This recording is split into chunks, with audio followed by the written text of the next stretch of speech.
Salut à toi, c'est Hermès, ton moniteur auto-école, enseignant de la conduite et de la sécurité routière. Aujourd'hui, je te propose un examen complet du code de la route, commenté et corrigé. Allez, on perd pas de temps, on commence tout de suite.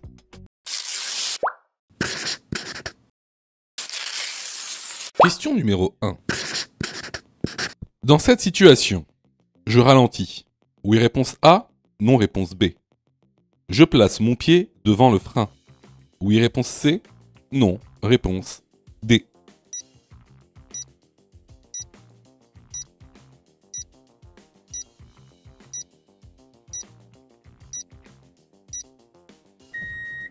Alors, comme tu le vois ici, on a donc un bus à notre droite à l'arrêt sur une voie de bus. Nous sommes sur la voie de gauche et on s'apprête à passer un passage piéton où des piétons sont en train de traverser. Alors, si on regarde l'animation, qu'est-ce qu'on voit ? En fait, on voit qu'ici, on a un angle mort. Donc un angle mort qui obstrue notre champ de vision, en rouge. Dans cet angle mort, on ne voit pas ce qui se passe devant le bus. Donc devant le bus, il pourrait très bien avoir un piéton qui veuille traverser la rue de droite à gauche de manière inopinée et qu'on ne voit pas. Donc dans ce cas-là, dans ce cas-ci, je vais ralentir et placer mon pied devant le frein. Les bonnes réponses sont les réponses A et C. Question numéro 2. Je peux stationner à droite derrière la ligne blanche. Oui, réponse A, non, réponse B.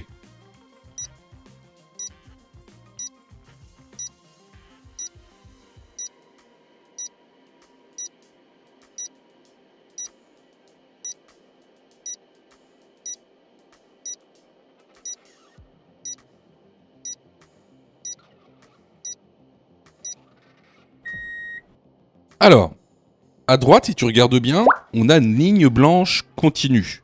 Donc, qui dit ligne blanche continue, dit qu'on n'a pas le droit de la franchir. On n'a pas le droit de la franchir, donc encore moins se stationner ou s'arrêter derrière. Donc, la bonne réponse ici est la réponse B. Question numéro 3. Dans un tunnel, la distance de sécurité peut être estimée via les diodes. Réponse A, bleu. Réponse B, orange.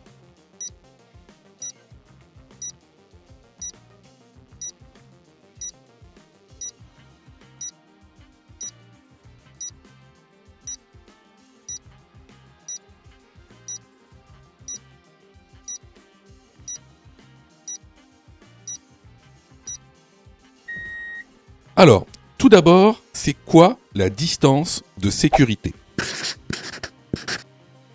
La distance de sécurité est la distance minimale réglementaire entre deux véhicules.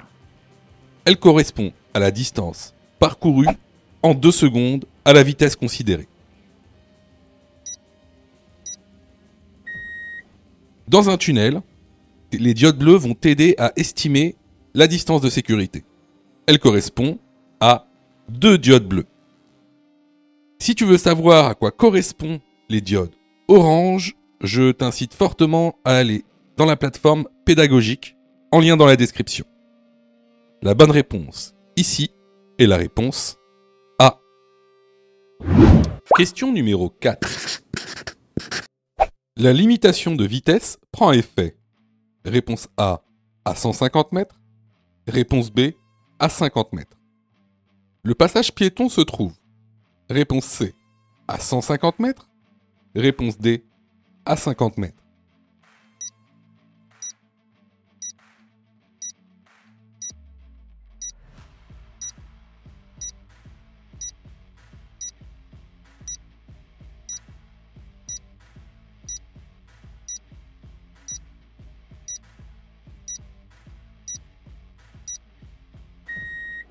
Alors, tu dois savoir que chaque catégorie de panneaux a ses propres débuts, fins et étendues de prescription. Par exemple, les panneaux d'interdiction prennent effet à l'implantation du panneau et prennent fin à la prochaine intersection. Les panneaux de danger, quant à eux, sont ponctuels. Donc ils annoncent un danger à 150 mètres hors agglomération et à 50 mètres en agglomération. Donc ici, la limitation de vitesse ne prend effet ni à 150 mètres ni à 50 mètres. Elle prend effet à l'implantation du panneau. Quant au passage piéton, vu qu'on est en hors agglomération, il se trouvera à 150 mètres. Alors, pour tous ceux qui se sont dit, mais comment savoir si on est hors agglomération ou en agglomération? Il y a énormément d'indices qui vous prouvent qu'on est hors agglomération. Pour ceux qui veulent connaître ces indices, je vous incite réellement à aller dans la plateforme pédagogique en description de la vidéo. La bonne réponse ici est la réponse C. Question numéro 5. Je souhaite tourner à gauche. Le tramway est à l'arrêt. Je passe. Oui, réponse A. Non, réponse B.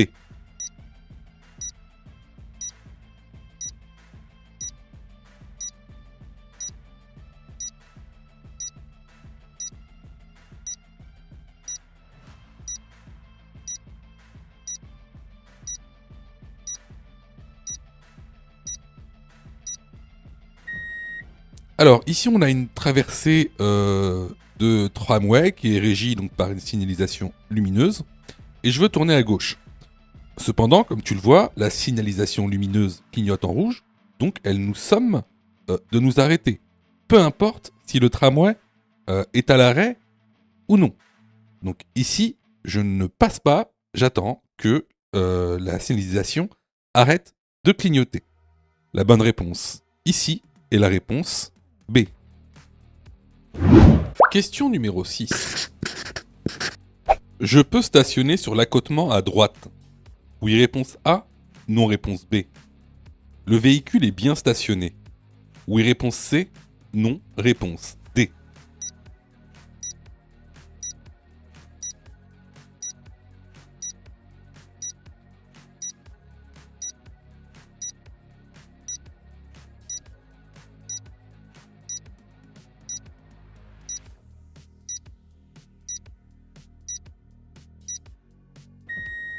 Alors ici, tu remarqueras qu'à notre droite, on a des lignes de rive discontinues. Donc, il est autorisé de stationner et de s'arrêter sur l'accotement à droite. Concernant le véhicule qui y est stationné, justement. Alors là, vous remarquerez une chose. Vous remarquerez que il est stationné juste devant une intersection. Or, c'est ce qu'on appelle un stationnement dangereux.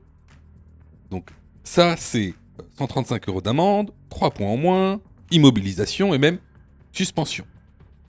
Donc, ici, est-ce que je peux stationner? La bonne réponse est la réponse A. Est-ce que le véhicule est bien stationné? La bonne réponse est la réponse D. Question numéro 7. Le véhicule, à ma gauche, roule lentement.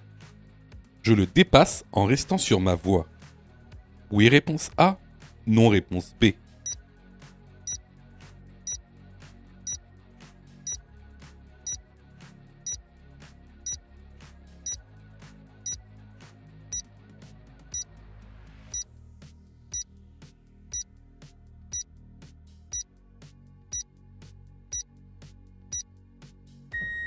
Alors ici, on a un véhicule donc, sur la voie de gauche qui roule lentement. Moi, je suis sur la voie centrale. Est-ce que je peux le dépasser en restant sur ma voie? Eh bien non. Pourquoi je ne peux pas le dépasser en restant sur ma voie? Car si je le dépasse en restant sur ma voie, je vais le dépasser par la droite. Or, c'est strictement interdit de dépasser un véhicule par la droite. Alors, qu'est-ce qu'on fait dans cette situation? Dans cette situation, si le véhicule à gauche roule lentement, tiens, d'ailleurs, qu'est-ce que ça veut dire que rouler lentement sur la voie de gauche? Est-ce que vous connaissez la vitesse minimale autorisée sur la voie de gauche. Bon, si vous ne le savez pas, je vous conseille vraiment d'aller sur la plateforme pédagogique, car c'est le B.A.B.A.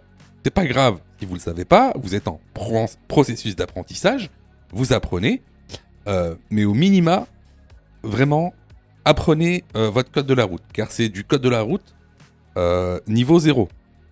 Alors, un véhicule lent sur la voie de gauche, c'est un véhicule qui roule à moins de 80 km/h. Vous vous mettez derrière lui, d'accord, et vous mettez votre clignotant gauche afin qu'il voit que vous souhaitez le dépasser. S'il ne vous voit pas, vous pouvez ajouter à cela des appels de phare. Bien sûr, hein, tout en conservant la distance de sécurité. Hein, ne le collez pas. Après ça, vous le laissez se rabattre sur la voie centrale et là, vous allez pouvoir le dépasser. Donc, ici, est-ce que je le dépasse en restant sur ma voie? La bonne réponse est la réponse B. Je vois que tu es super motivé pour avoir ton code. Alors, soutiens la chaîne en t'abonnant et surtout en activant les notifications afin d'être prévenu des dernières vidéos mises en ligne. Question numéro 8. Réponse A, je ralentis. Réponse B, je passe. Réponse C, je m'arrête. Réponse D, je cède le passage.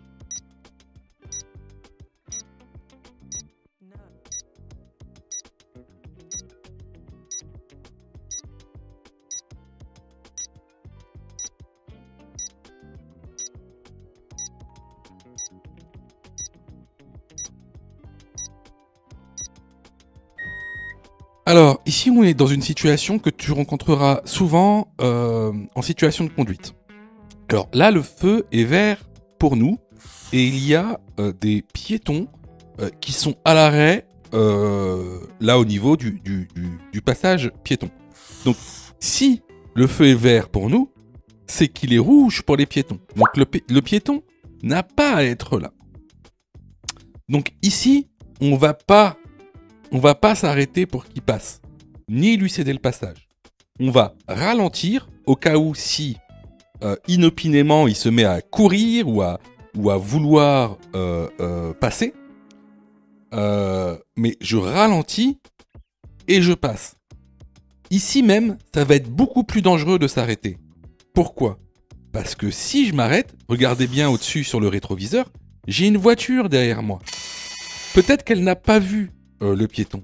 Donc, si je m'arrête, le temps que la voiture derrière se rende compte que je me suis arrêté, d'accord, elle risque de me taper à l'arrière de mon véhicule, et donc moi, je risque également, en fait, de renverser le piéton. Hein, donc, on va même aggraver la situation si on s'arrête à ce moment-là. Donc, ici, les bonnes réponses vont être les réponses A et B. Question numéro 9. Je contrôle les véhicules.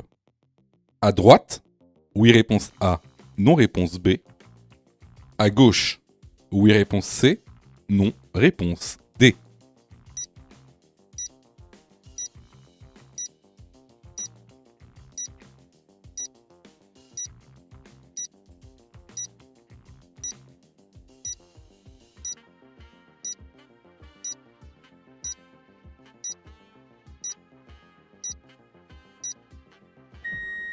Alors, ici, on se trouve dans une rue avec à droite des véhicules garés en créneau et à gauche des véhicules rangés en bataille sur un emplacement de parking.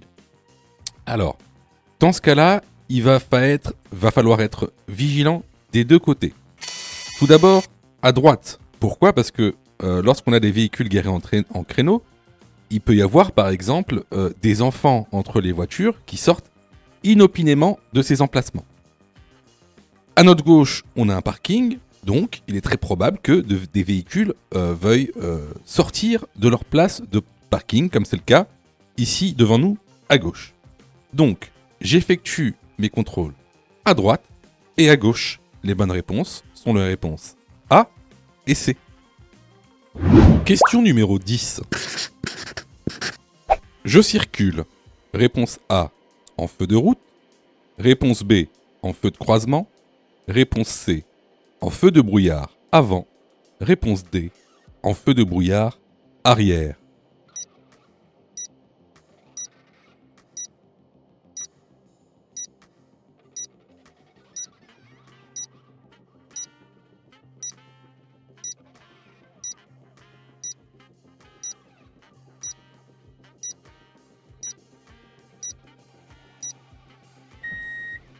Alors, déjà la première chose, ici on est dans un temps de neige. Il faut savoir que par temps de neige, il est interdit d'utiliser ces feux de route. Les feux de croisement, eux, on peut les utiliser par tout temps. Maintenant, la complexité, c'est de savoir si on peut utiliser ces feux de brouillard avant ou ces feux de brouillard arrière par temps de neige. Alors, pour ça, il y a un moyen mnémotechnique très simple qui est utilisé dans toutes les auto-écoles. C'est le moyen mnémotechnique du BN. Alors, c'est simple. Vous prenez un BN qui symbolisera une voiture.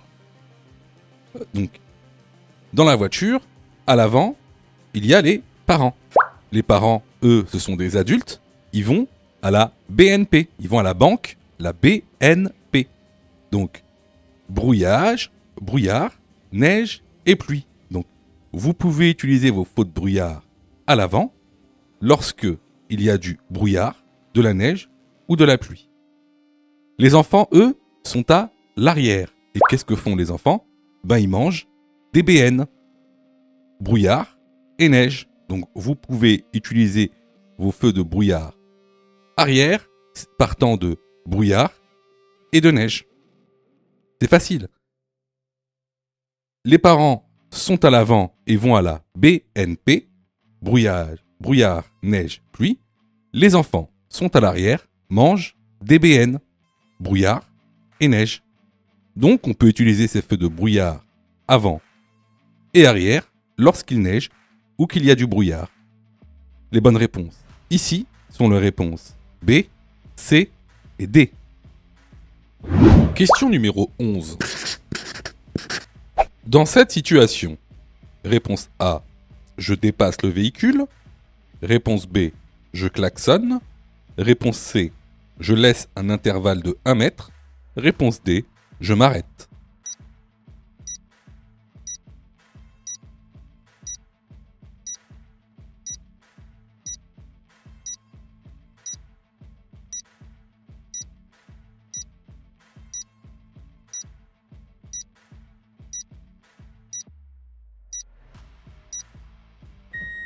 Alors ici à notre droite, on a donc un véhicule de la Poste qui s'est arrêté à cheval sur le trottoir et la route.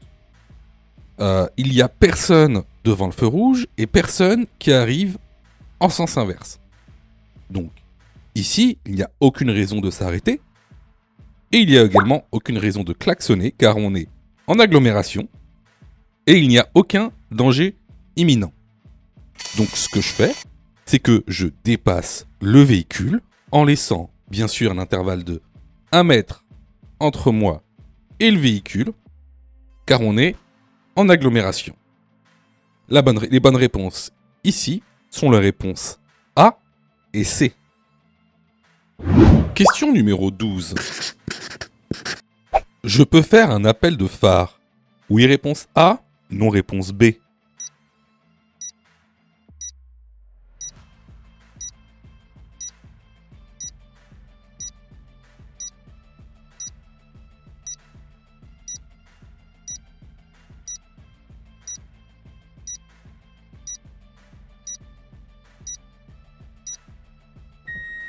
Alors ici on roule sur de nuit et devant nous on a un virage avec très peu de visibilité.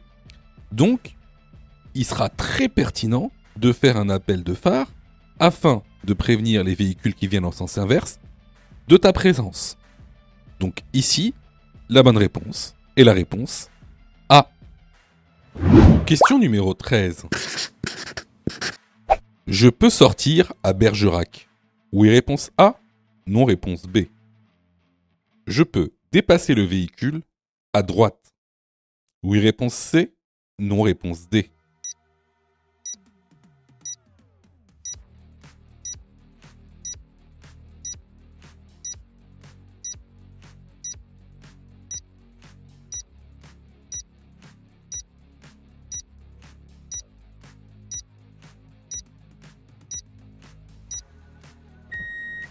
Alors, vous remarquerez qu'ici on est sur autoroute et on est sur la file de gauche. Ce qui nous sépare de la file de droite, ce sont des lignes de dissuasion. Donc, une ligne de dissuasion te dissuade de la franchir. Ici, est-ce qu'on peut franchir cette ligne de dissuasion pour sortir à Bergerac? Bah non, c'est totalement interdit car c'est une ligne de dissuasion. Alors, n'oublie pas. Il y a 2 exceptions pour lesquelles tu peux franchir cette ligne. Et seulement 2. La première, c'est de dépasser un véhicule lent. Si tu ne sais pas ce que c'est qu'un véhicule lent, je t'encourage fortement à aller dans l'information. Et attention, un véhicule lent sur la voie de gauche, c'est pas du tout la même définition qu'un véhicule lent sur la voie de droite. Ensuite, la deuxième exception, c'est quoi? C'est tout simplement de se rabattre après avoir dépassé un véhicule lent. Est-ce que ici, je peux dépasser le véhicule? Oui, bien sûr, il n'y a aucune raison de ne pas pouvoir dépasser ce véhicule. Donc ici, les bonnes réponses sont les réponses B et C. Les vidéos sont totalement gratuites, donc abonne-toi pour aider la chaîne et surtout, active les notifications pour être prévenu des dernières vidéos et avoir ton code beaucoup plus rapidement. Question numéro 14. Dans cette situation, réponse A, je m'arrête obligatoirement. Réponse B, je cède le passage.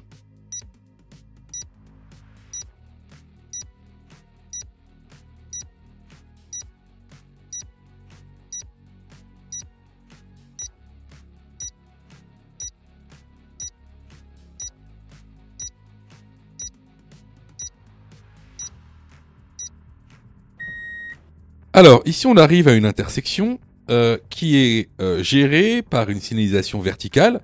Ici, comme tu peux le voir, c'est un panneau. Céder le passage. Donc, ici, je ne suis pas obligé de m'arrêter. Je cède le passage. C'est-à-dire que s'il y a personne qui vient de la gauche, alors je passe. S'il y a un véhicule ou même un usager vulnérable qui vient de la gauche, alors je serai obligé de m'arrêter pour lui céder le passage. Donc, ici, la bonne réponse est la réponse B. Question numéro 15. Je dois toujours actionner mes clignotants quand je quitte un stationnement. Oui, réponse A. Non, réponse B. Ici, je peux quitter mon stationnement immédiatement. Oui, réponse C. Non, réponse D.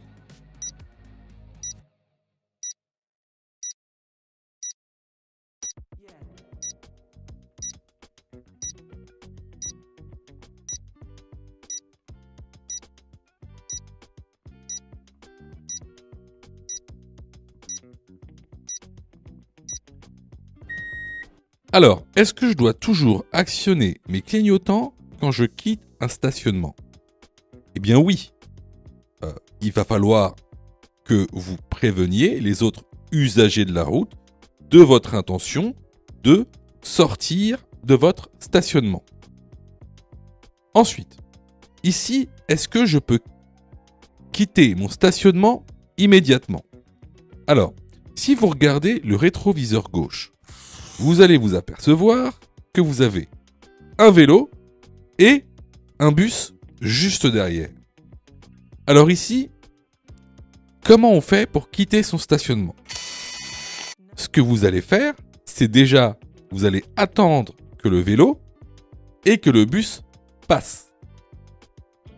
Une fois qu'il y aura personne sur votre rétroviseur, là, vous mettrez votre clignotant.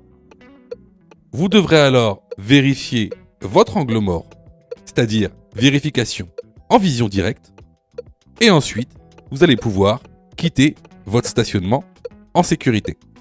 Donc ici, les bonnes réponses sont les réponses A et D. Question numéro 16. Après avoir protégé la zone accidentée, je dois en premier lieu, réponse A, appeler les secours, réponse B, secourir la victime, réponse C, faire un prédiagnostic.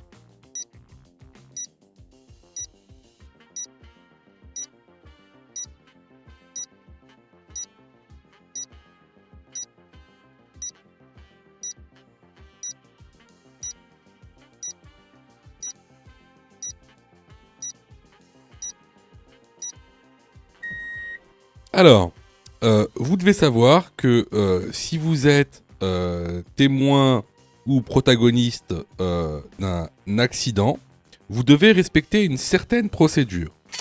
Alors, tout d'abord, il va falloir protéger, ensuite alerter et à la fin, secourir. Ces trois choses, vous devez les faire dans l'ordre. C'est ce qu'on appelle le PA ou le PAS. C'est un moyen mnémotechnique pour s'en souvenir. Alors, dans cette question, d'accord, on dit qu'on a déjà protégé la zone accidentée. Donc, la deuxième étape est d'alerter les secours. Mais attention, alerter les secours, ça ne veut pas dire tout de suite les appeler. Alerter les secours, dans un premier temps, ce sera tout d'abord de réaliser un prédiagnostic. Alors, c'est quoi faire un prédiagnostic? Il y a deux choses à réaliser lorsqu'on fait un prédiagnostic. Tout d'abord, c'est d'avoir l'adresse exacte de l'accident. Si vous êtes en agglomération, le nom de la rue et le numéro de la rue. Si vous êtes sur route ou autoroute, vous pouvez tout simplement indiquer ce qu'il y a écrit sur soit la borne d'autoroute ou la borne de route, c'est-à-dire le numéro de l'autoroute et le point kilométrique, mais également le sens de circulation de l'autoroute.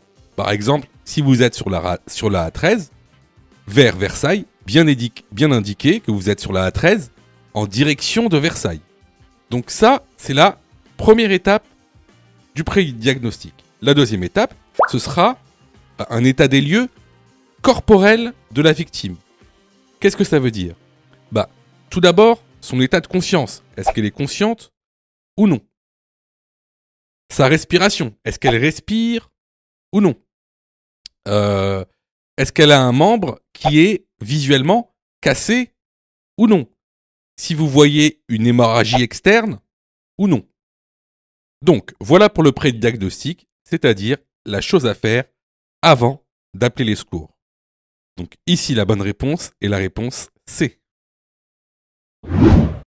Sais-tu que Mon Code de la route est aussi une plateforme pédagogique qui te permet de passer ton examen du code à partir de seulement 9,90 €. Et on a même conçu, spécialement pour toi, un programme qui te permet d'obtenir ton code en un temps record. C'est le programme Mon Code en 10 jours. Avec un calendrier de révision personnalisé, un contenu pédagogique par thème conforme à la nouvelle réforme, des nombreux tests d'examen blanc issus de l'examen officiel, accessible sur smartphone, tablette et PC durant 1 an et en accès illimité. Et surtout, cette formation est 100% remboursée en cas d'échec à l'examen. Alors, si tu souhaites obtenir ton code du premier coup sans te ruiner et sans risque, rejoins notre programme en cliquant sur le lien en description de la vidéo. Pour ça, tu as juste à cliquer sur le lien en description et à choisir ta formule. Question numéro 17. Je circule sur autoroute.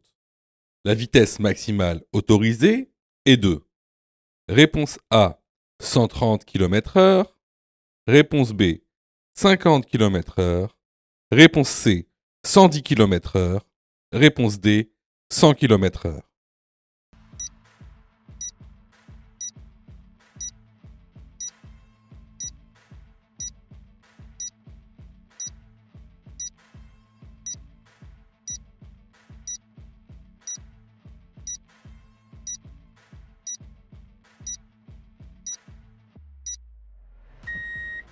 Alors, effectivement, ici, on roule sur autoroute. Comme le montre le document que vous retrouverez dans la formation, vous voyez bien que lorsqu'on a une visibilité inférieure à 50 mètres, alors la vitesse maximale autorisée est de 50 km/h. Donc, la bonne réponse ici est la réponse B. Question numéro 18. Dans cette situation, réponse A, j'accélère. Réponse B, je cède le passage au piéton.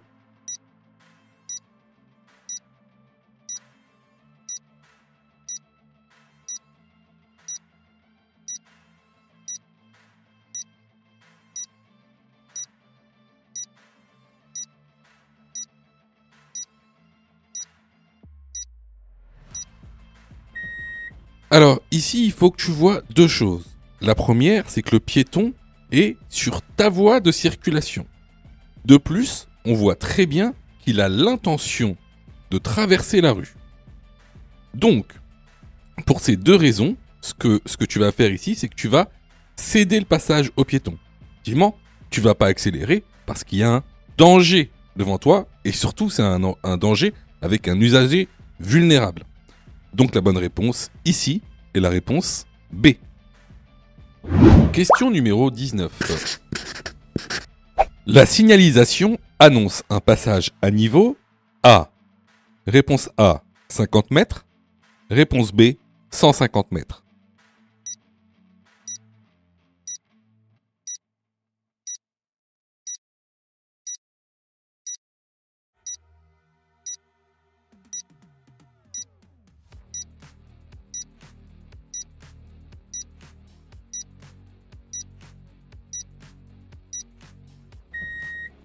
Alors, ici, la signalisation est composée de trois éléments. Alors, tout d'abord, le panneau de danger. Alors, ce panneau de danger nous informe de la présence d'un passage à niveau avec barrière.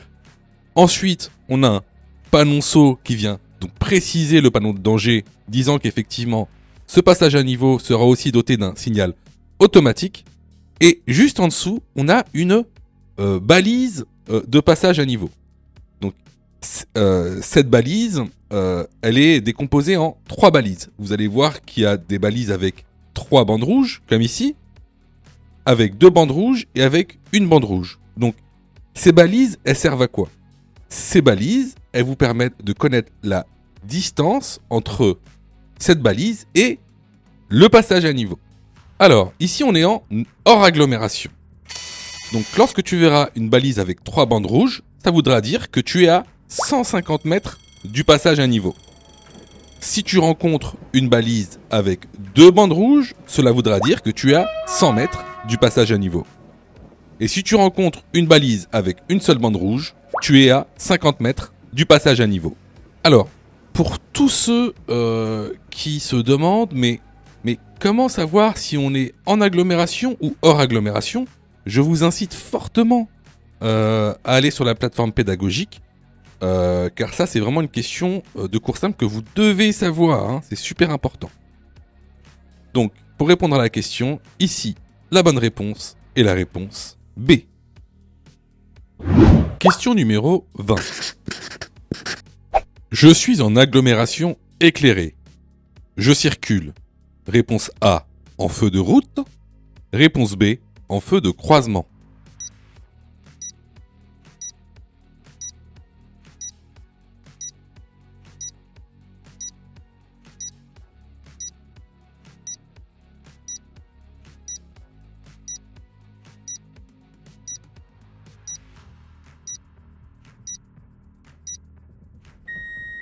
Alors ça, c'est une question de cours basique, hein. Donc ici, on est en agglomération éclairée. Donc, je peux circuler en feu de croisement et également en feu de position, hein. Par contre, les feux de route sont strictement interdits. La bonne réponse ici est la réponse B. Si tu aimes le contenu, alors prends quelques secondes pour liker la vidéo. C'est très important. Cela nous permet d'être mieux référencés et donc de te présenter encore plus de vidéos pour que tu puisses obtenir ton code le plus rapidement possible. Question numéro 21. La vignette critère permet d'évaluer le niveau de pollution de mon véhicule.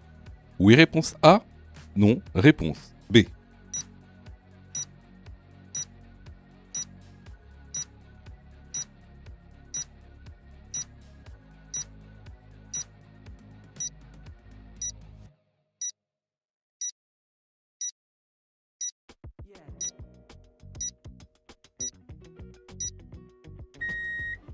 Alors effectivement, les vignettes critères permettent donc d'évaluer le niveau de pollution d'un véhicule. Donc ce niveau de pollution, il y en a 6. La première, hein, en verte, ça concernera les véhicules électriques spécifiquement. Alors, grâce à ces vignettes, vous allez pouvoir circuler dans certaines zones qu'on appelle les zones à faible émission, ou ZFE. Alors comment ça va se matérialiser ? Eh bien, à l'entrée de ces zones, vous allez avoir des panneaux de zone, d'accord, où il y aura marqué circulation restreinte ou ZFE, d'accord. Et regardez bien ce panneau de zone, c'est une zone d'interdiction, c'est-à-dire que vous avez interdiction de circuler.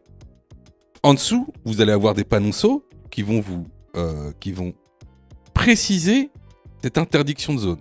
Par exemple, si on prend cet ensemble de panneaux, eh bien, la circulation sera restreinte, donc interdite, sauf, quand on regarde le panonceau, pour les poids lourds et les véhicules légers qui ont la vignette 1, 2, 3 et la vignette des véhicules électriques.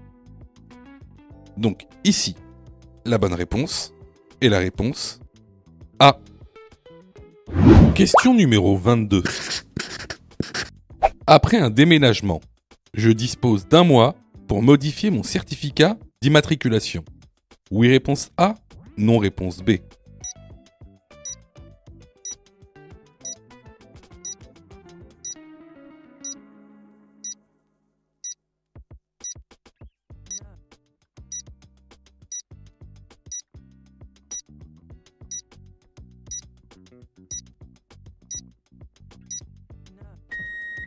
Alors effectivement, après un déménagement, vous êtes dans l'obligation de modifier votre certificat d'immatriculation et vous disposez d'un mois pour le faire. Donc la bonne réponse ici est la réponse A. Question numéro 23. Dans cette rue, je risque de rencontrer, réponse A, des vélos en sens inverse, réponse B, des motocyclettes en sens inverse.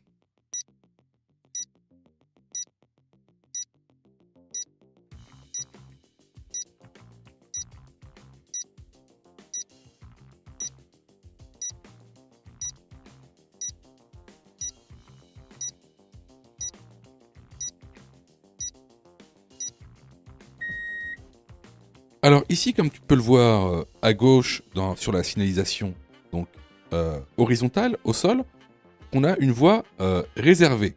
Et on a un petit pictogramme, ici c'est un vélo, qui nous indique que cette voie est réservée donc au vélo. Alors, tu remarqueras que les vélos sont dans le sens contraire de ton sens de circulation à toi. Qu'est-ce que ça veut dire ? Ben, ça veut dire tout simplement que cette rue est à double sens cyclable pour les vélos. Donc, tu risqueras de rencontrer des vélos en sens inverse. La bonne réponse ici est la réponse A. Question numéro 24. Cet outil permet le remorquage d'un véhicule. Oui, réponse A. Non, réponse B.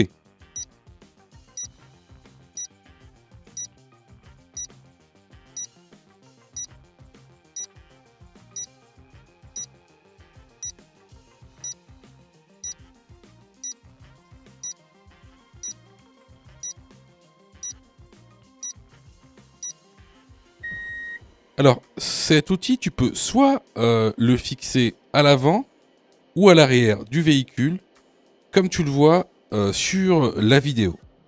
Alors, il permet tout simplement soit de remorquer un véhicule si tu le places à l'arrière, soit de se faire soi-même remorquer par un autre véhicule si tu le places à l'avant. Donc ici, la bonne réponse est la réponse A.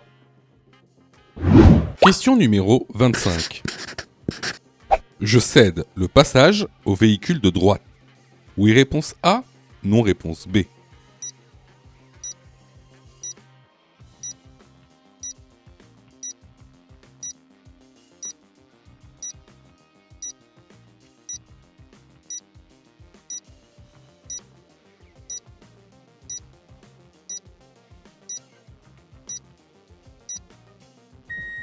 Alors ici, certes, on a un véhicule qui vient à notre droite. Cependant, regardez bien, il sort d'une voie privée. D'ailleurs, on voit bien les maisons, c'est une voie privée. Donc, lorsqu'un véhicule sort d'une voie privée, il n'a pas la priorité. Il n'y a donc pas de priorité à droite. Ici, en fait, c'est pas une intersection. C'est un véhicule qui sort d'une voie privée. Pas de priorité à droite, donc je ne cède pas le passage. La bonne réponse ici est la réponse B. Question numéro 26. Je suis contrôlé positif au cannabis. J'encours. Réponse A, 2 ans de prison. Réponse B, 5 ans de prison. Réponse C, un retrait de 6 points. Réponse D, une suspension de permis.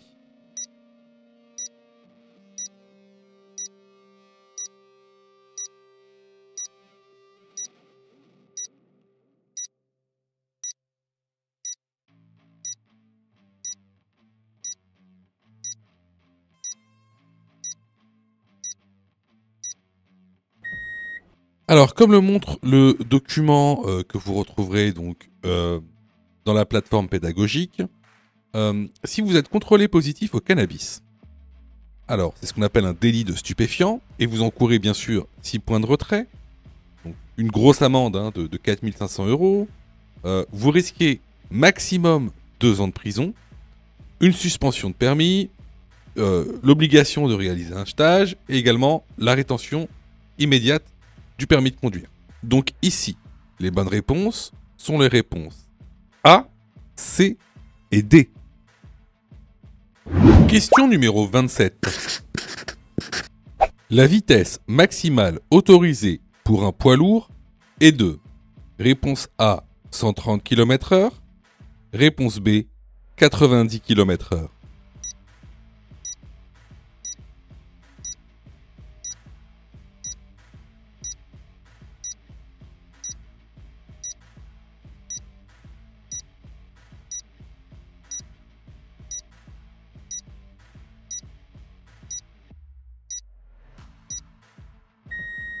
Alors, les poids lourds doivent répondre à des réglementations spécifiques en termes de poids, en termes de dimension, mais également en termes de vitesse.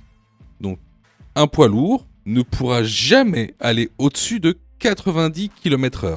Et ce, peu importe le type de route. Donc, la bonne réponse ici est la réponse B. Alors clairement ici c'était une question basique, une notion de cours basique. Donc si tu as eu faux à cette question, je t'encourage vivement à aller te former sur notre plateforme de formation ou ailleurs. Alors surtout ne te dis pas « Ah ben c'est pas grave, les examens blancs vont justement m'aider à apprendre le code ». Faux. Les examens blancs ne servent pas à apprendre le code. Les examens blancs servent à tester si tu as, oui ou non, assimilé le contenu pédagogique. Alors, quelle est la meilleure méthodologie pour passer le code, c'est-à-dire quelle est la meilleure méthodologie pédagogique? Alors, tout d'abord, il va falloir apprendre les cours par thème. Hein. Vous savez, il y a aujourd'hui 10 thèmes avec la nouvelle réforme. Une fois que tu auras appris ces 10 thèmes et tous les contenus de ces 10 thèmes, alors tu pourras passer à des exercices d'entraînement par niveau de difficulté. Tout d'abord les exercices faciles, les exercices moyens et les exercices difficiles. Une fois ce travail effectué, là, tu pourras t'exercer à faire des examens blancs. Surtout, ne pense pas que les examens blancs vont t'aider à apprendre. Ce n'est pas vrai. Et d'ailleurs, c'est pour ça que beaucoup de gens ratent leur code de la route. N'oubliez pas que le taux de réussite au code de la route est d'environ 60%. C'est-à-dire qu'il y a quasiment 40% des personnes qui échouent au code de la route, justement parce qu'ils n'ont pas la bonne méthodologie pédagogique. Donc ici, si tu t'es trompé à cette question, je t'encourage vivement à venir sur notre plateforme pédagogique et à participer à la formation. Pour ça, tu as juste à cliquer sur le lien en description et à choisir ta formule. Question numéro 28. Un piéton est présent sur la chaussée. Réponse A, je cède le passage. Réponse B, je place le pied devant le frein. Réponse C, je m'arrête obligatoirement.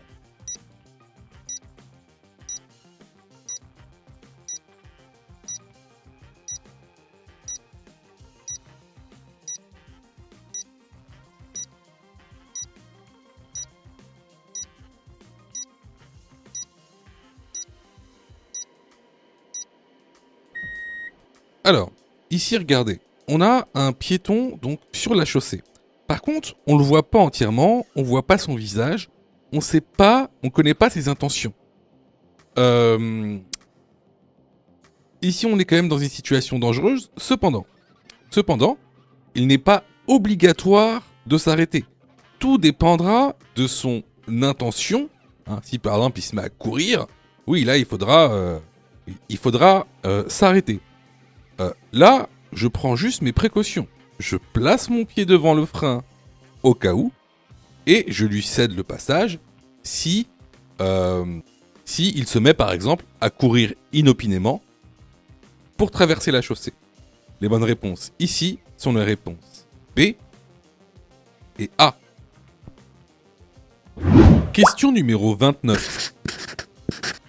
Pour dépasser ce piéton, je dois laisser un intervalle de sécurité de réponse A, 1,50 m, réponse B, 1 mètre.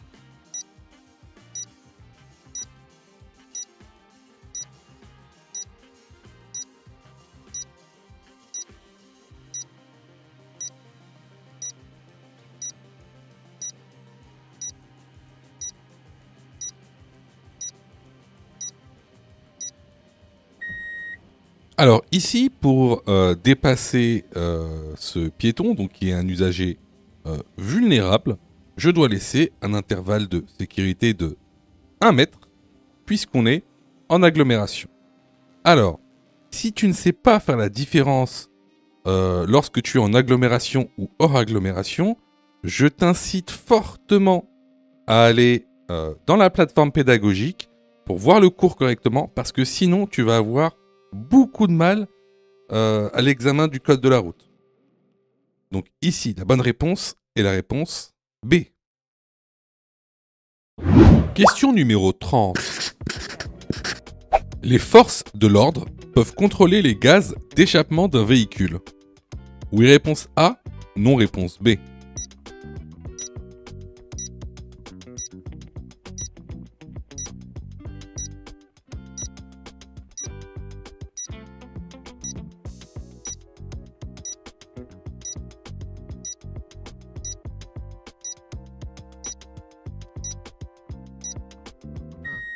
Alors, bien sûr, il y a même des brigades habilitées qui font ces contrôles-là dans le réseau routier français.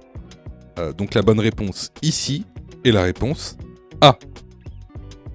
Je vois que tu es super motivé pour avoir ton code. Alors, soutiens la chaîne en t'abonnant et surtout en activant les notifications afin d'être prévenu des dernières vidéos mises en ligne. Question numéro 31. Dans cette situation, je maintiens mon allure. Oui, réponse A. Non, réponse B. Je ralentis. Oui, réponse C. Non, réponse D.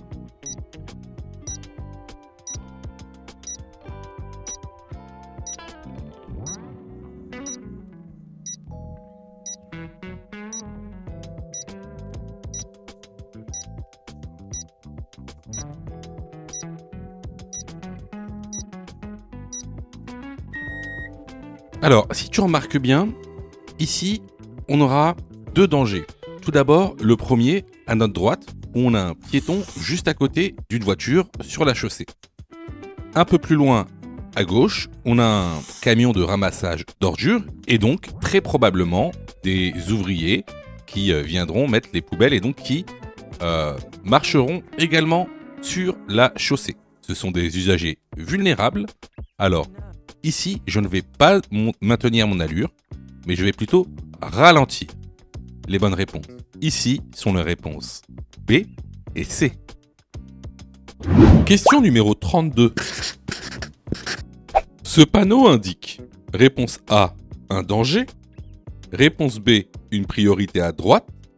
Réponse C, une intersection. Réponse D, une priorité ponctuelle.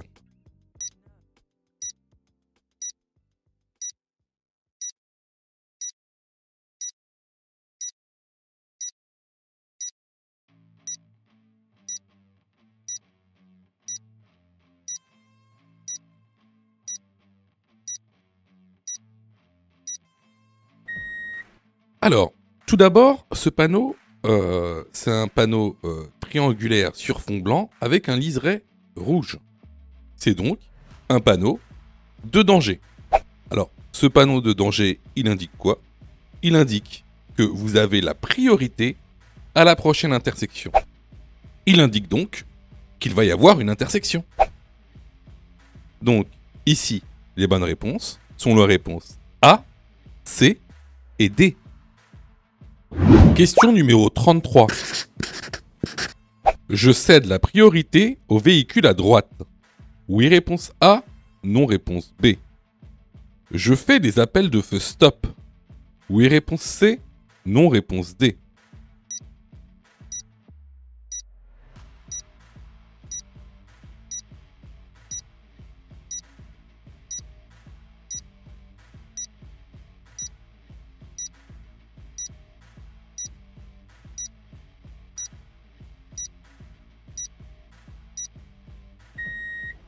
Alors, ici, on a deux choses. Regarde. Déjà, devant nous, on a un véhicule à notre droite qui veut rejoindre la chaussée. Et derrière nous, regarde le rétroviseur, il y a une moto qui est quand même assez proche de nous. Alors, est-ce que je cède la priorité au véhicule à droite? Eh ben non, je ne cède pas la priorité au véhicule à droite, car il sort d'une voie privée. Hein? Regardez, c'est un parking, et en plus de ça, regardez le trottoir. Qu'est-ce qu'on a? On a ce qu'on appelle un bateau. Hein? Ça veut dire que c'est un trottoir, c'est une voie privée. Ce n'est pas une rue. Hein? C'est un bateau. Hein? Alors, on appelle ça un bateau parce que ça a la forme d'un bateau de profil, tout simplement. Alors, j'ai quand même un danger parce que le conducteur de ce véhicule, il n'a pas l'air de nous avoir vus, en fait. Donc j'ai quand même un danger devant moi. Hein, j'ai un danger devant moi. Je ne sais pas si ce conducteur va griller la priorité. Donc pour prévenir la moto derrière moi, je vais faire des appels de feu stop. Qu'est-ce que ça veut dire des appels de feu stop? Ben, je vais appuyer sur mon frein à plusieurs reprises pour allumer les feux stop à l'arrière de mon véhicule afin de prévenir la moto derrière moi d'un danger. Donc ici, les bonnes réponses vont être les réponses B et C.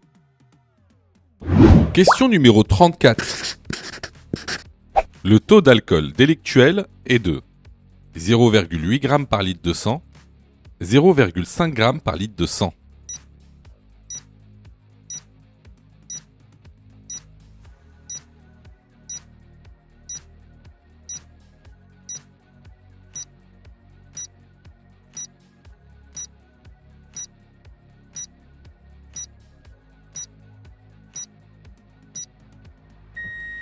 Comme le montre le document que vous retrouverez dans la plateforme pédagogique, le taux d'alcool délictuel, que vous soyez en probatoire ou non, est de 0,8 g par litre de sang. Donc, le taux délictuel est le même pour tous. C'est le taux contraventionnel qui change. Donc, si vous ne savez pas ce que c'est qu'une contravention et un délit, vous ne savez pas la différence, je vous conseille vraiment d'aller dans l'information. Parce que ces questions sont récurrentes lors de l'examen du code de la route. La bonne réponse ici est la réponse A. Alors là, c'était vraiment une question de cours qu'on voit régulièrement dans l'information. Donc, si vous avez eu foi à cette question, vraiment, je vous incite vraiment à vous former, hein, que ce soit chez nous ou ailleurs. Alors, je reçois plusieurs messages de votre part, d'ailleurs, je vous en remercie. Alors, vous me posez souvent deux questions. Alors, la première, c'est quand est-ce que je suis prêt pour passer mon code? Et la deuxième, c'est est-ce que je dois suivre la formation? Alors, tout d'abord, on va répondre à la première question. Quand est-ce que tu es prêt pour passer ton code? C'est très simple. Si tu fais moins de 5 fautes sur les 5 dernières séries d'examens blancs que tu as fait, alors tu es prêt à passer le code de la route. Donc attention, hein, ça veut dire qu'il faut que sur les 5 dernières séries que tu as faites, de manière consécutive, il n'y a pas une seule série où tu as fait plus de 5 fautes. Donc si tu as fait plus de 5 fautes à une seule série, il faut que tu continues à faire des examens blancs. La deuxième question. Est-ce que il serait mieux pour moi de prendre une formation? Alors, là, c'est pareil. Si tu fais 8 fautes ou plus sur les 5 dernières séries d'examens blancs que tu as faites, alors, il est vivement conseillé de te former. Ça veut tout simplement dire que il te manque certaines notions essentielles. Ça ne veut pas dire que tu connais pas ton cours, ça veut dire qu'il te manque des notions essentielles pour pouvoir progresser. Et clairement, c'est pas en faisant des examens blancs que tu vas progresser, tu vas même plutôt stagner. Voilà. Donc si tu as fait 8 fautes ou plus sur l'une des 5 dernières séries que tu as faites, je te conseille vivement de te former. Surtout que on a mis en place donc une plateforme pédagogique qui répond vraiment à tous vos besoins. On a fait en sorte que tout le monde puisse se former au code de la route. Vous avez la formule standard, par exemple, qui est à 19,90 € par an. Donc vous payez une fois 19,90 € et vous avez le droit à toute la plateforme pendant un an en illimité, avec tous les cours, tous les 10 thèmes, plus de 1200 questions issues de l'examen officiel, commentées et corrigées. Vous avez pour ceux par exemple qui veulent passer leur code rapidement la formule à mon code en 10 jours pour passer son code en 10 jours qui est à 39,90 € par an en illimité. Et en plus, si vous ratez votre code, eh ben vous êtes 100% remboursé seulement en envoyant votre preuve d'échec. Sinon, pour ceux qui le souhaitent, vous avez la plus petite formule, la formule basique, qui est à 9,90 € par semaine. Celle-ci, c'est une formule qui est hebdomadaire, qui en général est réservée à ceux qui ont déjà passé leur code et qui ont échoué. C'est une sorte de remise à niveau. Donc, vraiment, il y en a pour tous les besoins et il y en a aussi pour tous les prix. Et c'est vraiment pas cher. Ce serait bête de rater son code alors que vous auriez pu vous former pour 9,90 €. Allez, on reprend la série. Question numéro 35. Ce tableau de bord montre un véhicule. Réponse A, dont le réservoir est vide. Réponse B, équipé de l'ESP. Réponse C, équipé de l'ABS.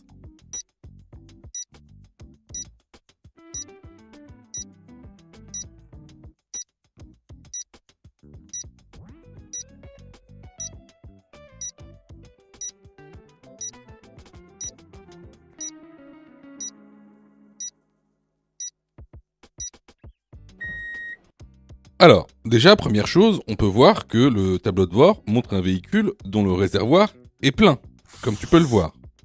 Quasiment plein, en tout cas. Le tableau de bord montre aussi que ce véhicule est équipé de l'ABS et qu'il est équipé de l'ESP. Les bonnes réponses ici sont les réponses B et C. Question numéro 36. Je serre le bord droit de la route. Oui, réponse A. Non, réponse B.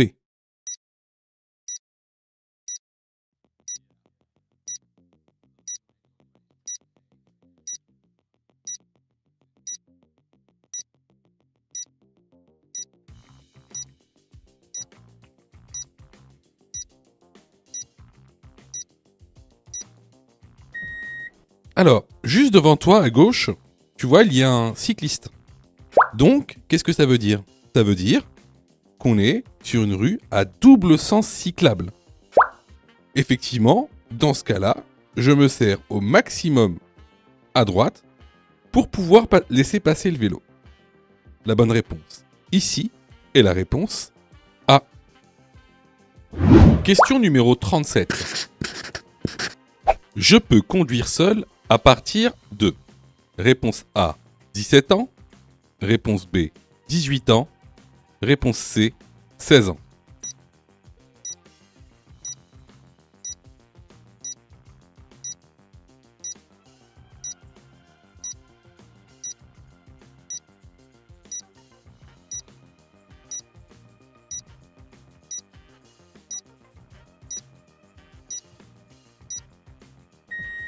Alors, depuis janvier 2024, la réglementation a changé. Aujourd'hui, donc, on peut commencer à conduire à 17 ans. C'est-à-dire qu'une fois, vous pouvez passer votre permis de conduire à 17 ans, et donc, si vous l'avez, conduire seul à 17 ans. Ce qui n'était pas le cas avant janvier 2024. Donc, la bonne réponse ici est la réponse A. Question numéro 38. J'augmente ma distance de sécurité car... Réponse A. Il s'agit d'usagers vulnérables. Réponse B. Il s'agit de policiers.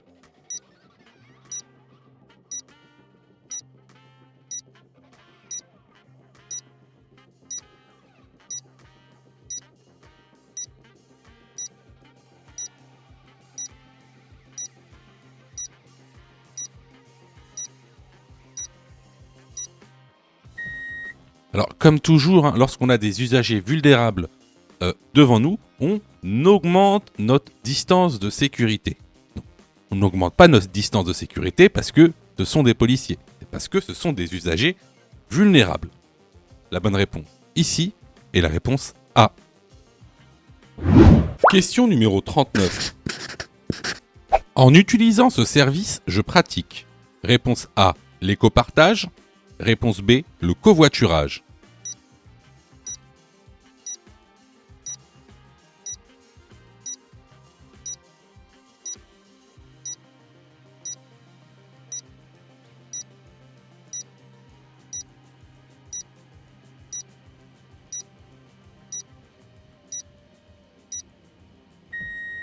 Alors, en utilisant les services Autolib, je pratique l'éco-partage. Si tu veux savoir la différence entre l'éco-partage et le covoiturage, je t'incite fortement à aller dans la formation en lien dans la description. La bonne réponse ici est la réponse A. Question numéro 40. Ce panneau indique réponse A, un emplacement d'arrêt d'urgence. Réponse B, une place de parking.